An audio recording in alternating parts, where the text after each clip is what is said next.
That afternoon, Mrs. Ruth sat on the old wooden chair on her back porch, a half-cold cup of tea resting in her hand. The small garden in front of her lay still under the fading autumn light. A quiet kind of sunlight, golden and thin like a sadness without a name. She had just gotten off the phone with her daughter. There was nothing heavy in the conversation, no arguments, no accusations. And yet, when she hung up, Mrs. Ruth felt something quietly slip away from her. A bit of trust, a touch of peace, and maybe even a sliver of freedom. She had told her daughter that she'd been having trouble sleeping lately, that her left knee ached slightly whenever the weather shifted. Then, as the conversation unfolded, she brought up something else. That maybe, just maybe, it was time to think about what would happen to the house, in case she wasn't mentally sharp enough to decide later. She spoke with honesty, with love, but what came back wasn't empathy. It was a rush of questions. You need to go see a doctor. When are you planning to write a will? Is there something you're not telling me, Mom? Mrs. Ruth wasn't angry, but she was tired. She wasn't alone in feeling this way. Many people over 65 still believe the more openly they share, the more connected the family will feel. But with time, they discover something else. Some truths, when spoken, don't bring people closer. Instead, they lead to scrutiny, over-concern, and doubt. The older you get, the more your love needs to be met with respect, not control. And the more your trust needs boundaries, not to dissolve into every conversation. So this isn't a call to shut down or stay silent, nor is it a praise of secrecy. This is just a gentle bell, rung softly to remind someone out there, peace in old age doesn't come from saying everything out loud. It comes from knowing what's worth keeping to yourself. There are 5 things, 5 truths, that many people like Mrs. Ruth once believed they should share, but later they quietly regretted doing so, not because those truths were wrong, but because they deserved to be protected, with privacy, with discernment, and with the wisdom earned through years. Secret 1. Never reveal your entire finances when what you truly need is the right to decide. Mr. Walter is 78 years old. A retired engineer, he now lives alone in a modest wooden home on the outskirts of Minnesota. The very house he and his late wife built together over the decades. After she passed, he kept to his routines, rising early, reading the paper, watering the plants, and preparing his own lunch. A simple life, nothing extravagant, but lacking nothing essential. Mr. Walter had always been meticulous. Every bill categorized, every savings account noted down in detail. One day during a family gathering, he decided it was time for his children to know everything. He didn't want to leave behind a mess. So he printed out spreadsheets of his accounts, a list of his assets, even how he planned to divide the house one day. To avoid confusion later, he explained. At first, his children seemed grateful, but within weeks the questions began. Dad, when are you planning to sell the house? Should we start looking into long-term care options for you? Have you thought about moving into assisted living for safety? And then came the comments, light but loaded. This new chair seems a bit pricey for a retiree, doesn't it, Dad? You donated to a charity again. Maybe check with us next time. The man who once took pride in his independence began to feel suffocated in the very home he had built.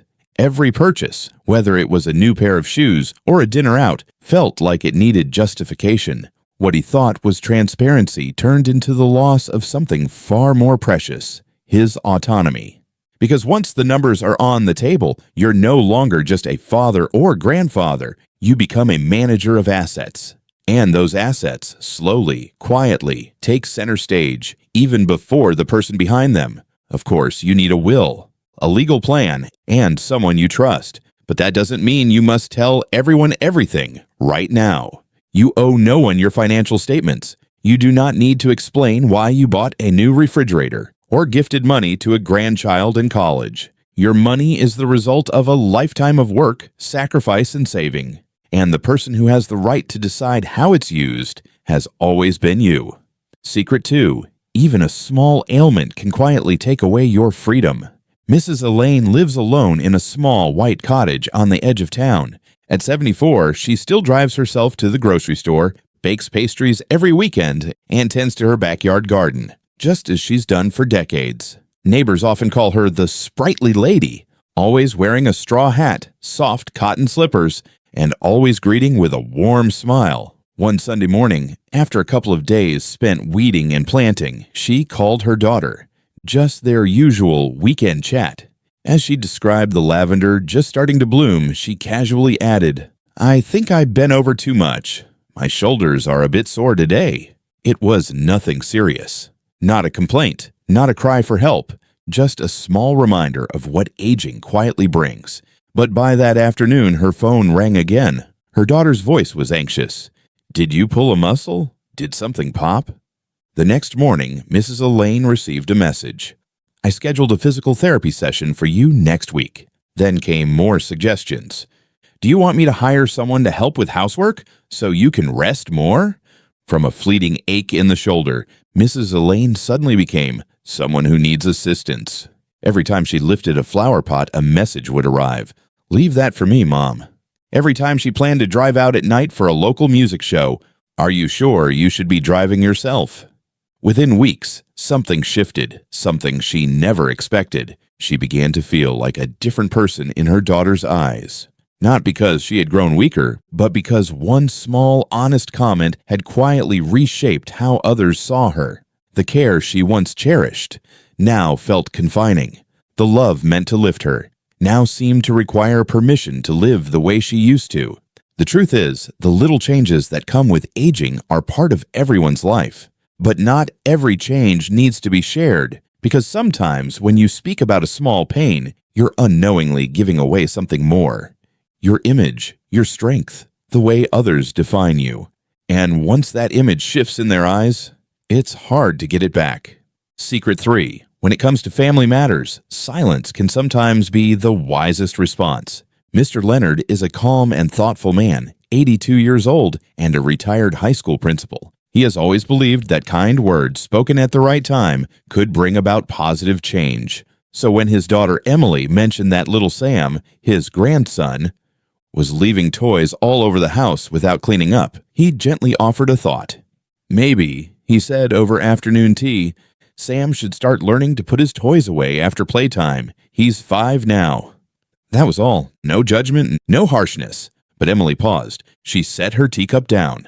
And after that day, something in her gaze subtly changed. Their phone calls grew shorter, dinner invitations became rare, and the closeness they once shared, while not gone, seemed to retreat behind an invisible curtain. Mr. Leonard never brought it up again, but deep down he wondered, could one small comment have created that distance?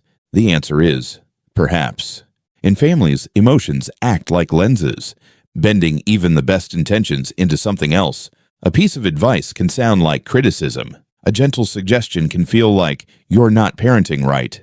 And the older we get, the easier it becomes to forget. Experience doesn't equal authority. It becomes something quieter, a lived wisdom, not a spoken rule. You might clearly see the tension between your two children. You might feel tempted to defend your daughter-in-law during a disagreement. You might ache watching your grandchild grow up in ways you don't quite agree with. But every word, even the softest, has the power to stir misunderstanding that won't easily fade. Because when the emotional waves settle, people may forget what the argument was really about. But they will remember who spoke up.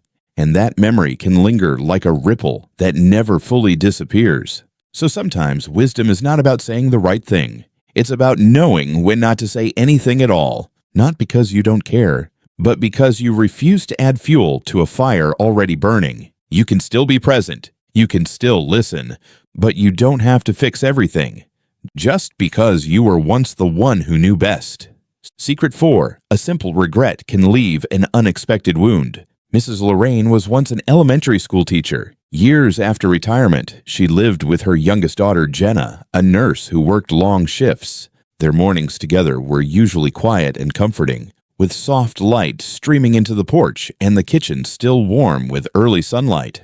One morning, as Jenna brewed tea, Mrs. Lorraine smiled and said softly, "Sometimes I wonder, what if I hadn't let go of my dream back then? I almost got accepted into a cultural exchange program in Italy. But then your father came along, and then all of you. Life just swept me up." She didn't mean it as blame. It was simply a memory drifting back, like a sigh caught in sunlight. but Jenna fell silent. That afternoon, she didn't chat like she usually did. And a few days later, she asked, "Mom, do you ever regret becoming a mother?" The question struck Mrs. Lorraine like a sudden gust of cold wind. She realized then what she had whispered as a gentle breeze had touched her daughter like a chilling draft. That is the delicate, dangerous thing about regrets. They don't stay in the heart of the one who speaks them. They often take root in the mind of the one who listens, growing in ways you never meant. You may only want to share a lesson or express a fleeting thought that's never fully formed, but your children, through the lens of their love and sensitivity, may hear something else entirely. Maybe mom was never truly happy with her life choices. Maybe we were what held her back. And suddenly, a simple, honest thought becomes a silent shadow pressing on someone else's heart. The truth is, after a long life, everyone carries dreams that didn't come true. But not every unfulfilled dream needs to be spoken aloud, especially when it risks making someone feel like they were the reason. Some memories are best kept like a polished stone tucked in the corner of your heart, not out of shame, but because they are too private, too delicate, and too easily misunderstood. If you truly wish to share what life has taught you, perhaps try saying, "I've learned to make peace with the things I never got to do, and still, I find life to be deeply meaningful." A line like that doesn't cast blame. It opens the door for others to step into your memories with tenderness and respect. Secret 5. Discussing inheritance too soon can fracture the spirit of love. Mrs. Helen, at 81, was a thoughtful and meticulous woman. A former nurse, she had spent a lifetime preparing for what might come next. After her husband passed, she lived alone in a small house in Vermont, near the lake where the family once paddled canoes every summer. One evening in September, all 3 of her children had gathered at home. Mrs. Helen decided, "It's time I make everything clear." She opened her file folder and handed each of them a printed copy. How the house would eventually be sold, how the savings would be divided, which sentimental items each child would keep.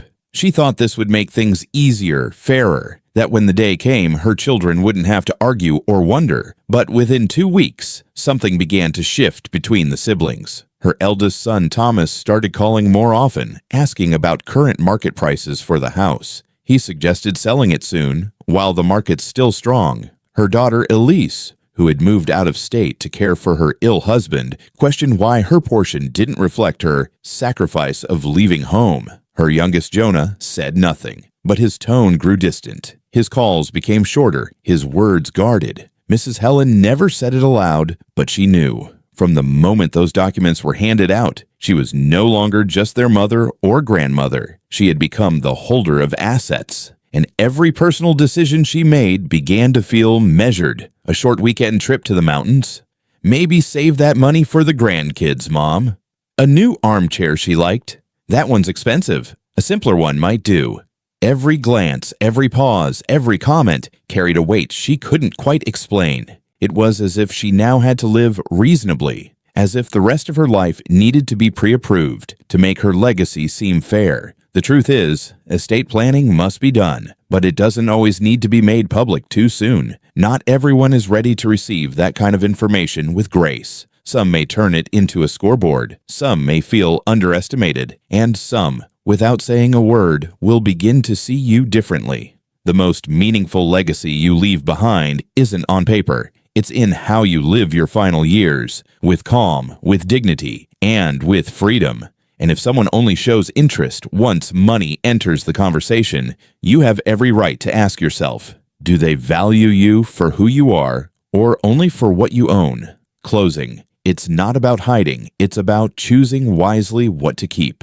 In the end, what people like Mr. Walter, Mrs. Elaine, Mr. Leonard, Mrs. Lorraine, and Mrs. Helen discovered had less to do with honesty and more to do with discernment. Not everyone needs or deserves to know the full contents of your heart. Not every truth once spoken brings clarity or comfort. And sometimes the most loving thing you can do is hold silence at just the right moment. Growing older is not the time to explain everything. It's the time to hold something sacred for yourself. Like a quiet sky no one else can walk into unless you invite them. A portion of your finances that need not be made public. A fleeting ache that doesn't need to sound the alarm. An opinion that doesn't need to enter the family's debates. a regret that doesn't need to be spoken into someone else's heart, and a will that doesn't need to be distributed too soon. Not out of fear, not out of secrecy, but because you've lived long enough to know. Peace doesn't come from saying everything. It comes from knowing what matters most